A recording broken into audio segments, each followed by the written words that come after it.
একজনকে ধরা গেল, তারপরে আরেকজনকে ধরা যাচ্ছিল না, এবং তারপর মোবাইল টাওয়ার লোকেশন ট্র্যাক করে, তার কারণ প্রথম জনকে জিজ্ঞাসাবাদ করে বা ধরার পর তার কাছ থেকে বেশ কিছু ডিটেলস নেওয়া হয়, সেখানে মোবাইল নম্বরও রয়েছে। সেই মোবাইল ফোনে টাওয়ার লোকেশন দেখে দেখা যায় যে মুক্তারাম বাবু স্ট্রিটে আরও একজন ব্যক্তি সে কিন্তু চলে আসে, এবং যেটা কৃষ্ণরাম যাকে ধরা হয়। এবং এই যে বাড়ির সামনে আমরা দাঁড়িয়ে রয়েছি মুক্তারাম বাবু স্ট্রিটে, 165 মুক্তারাম বাবু স্ট্রিট, এখানে গভীর রাতে প্রায় 1টা নাগাদ সেখানে পুলিশ আবার আসে, এবং এখানে আসার পর যেটা জানা যায় যে ঠিক এই বিল্ডিংয়েই সিসিটিভি ক্যামেরাও লাগানো রয়েছে, এবং এই চত্বরে বিভিন্ন সিসিটিভি ক্যামেরা কিন্তু রাখা রয়েছে। সেই ক্যামেরার ফুটেজগুলো সংগ্রহ করার প্রক্রিয়াও পুলিশের তরফ থেকে করা হচ্ছে, যেটা সূত্র মারফত জানা যাচ্ছে। এবং এই বাড়ির তলায় যিনি থাকেন তিনি যেটা জানালেন যে পুলিশ এসে তার সঙ্গে কথা বলেছেন। ক্যান্সারে নেই আর ভয়, NCRI হবে এর জয়। আপনাদের ভরসা নেতাজি সুভাষচন্দ্র বোস ক্যান্সার হসপিটাল। এবং যেটা সম্ভাবনা রয়েছে যে 1.5 মাস আগে এইখানে এক ব্যক্তি এই বিল্ডিংয়ে একটি ঘর সে ভাড়া নেয়, তার কাছে এসেই এই কৃষ্ণরাম এবং তার সঙ্গে সঙ্গে করণ সিং তারা এসে থাকতে শুরু করে।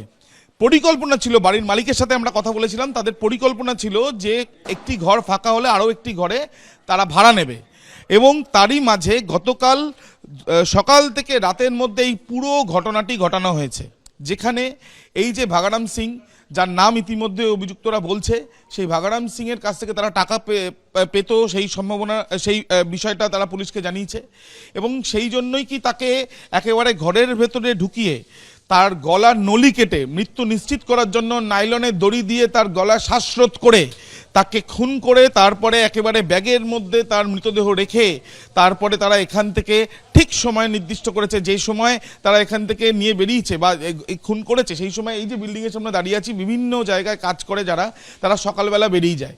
অর্থাৎ কেউ যদি চিৎকারও করে তাহলে সেই ক্ষেত্রে শোনার উপায় কিন্তু সম্ভাবনা খুব কম রয়েছে। তার কারণ এই বিল্ডিং দেখলেই, দীপ্তেন্দু চক্রবর্তীকে বলছি দেখানোর জন্য, অত্যন্ত সংকীর্ণ রাস্তা, এখানে আশেপাশে যে কটা বাড়ি দেখা যাচ্ছে কিছু রেসিডেন্সিয়াল থাকলেও অধিকাংশই যেখানে সাধারণ, এখানে অনেকে রয়েছে যারা বিভিন্ন স্টেট থেকে এসে তারা এখানে কাজ করে এবং কাজ করার জন্য সকালবেলা বেরিয়ে যায়।